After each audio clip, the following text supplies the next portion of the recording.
வினோத்தை நாங்கள் வந்து ஆம்புலன்ஸில் கூட்டிகிட்டு போயிட்டுருக்குறோம். ஸோ எல்லாம் ஜெபம் பண்ணிக்கோங்க. அவருக்கு ஏசப்பா அவர் சுகத்தை கொடுக்கணும். அவர் ரொம்ப முடியாமல் இருக்கிறாரு. 4 நாளாக வந்து சாப்பிடாம தண்ணி குடிக்க முடியாமல் வாயெல்லாம் வறண்டு போய் அப்படியே ஒட்டிகிட்டு இருந்துச்சு. கொஞ்சம் தண்ணி கொடுத்து நாங்கள் போய் கூட்டிகிட்டு போயிட்டுருக்குறோம் ஆம்புலன்ஸில். எங்களுக்கு தேவை ஆண்டோடைய ஊழியத்தை செய்யணும். அது எந்த நேரமாக இருந்தாலும் ஆண்டவர் எங்களுக்காக கொடுத்த ஊழியத்தை நாங்கள் செய்யணும். ஏன்னா இதே போல் தான் நானும் டைமிங் தெரியாமல் ஆம்புலன்ஸில் என்னை கூட்டிகிட்டு போயிட்டு வந்துட்டு இருந்தாங்க.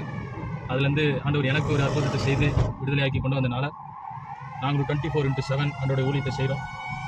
ஆண்டவருக்கு எப்படி ஆத்மா எவ்வளோ முக்கியம், அதே போல் அவருடைய வேலை எங்களுக்கு அதிகமாக முக்கியம்.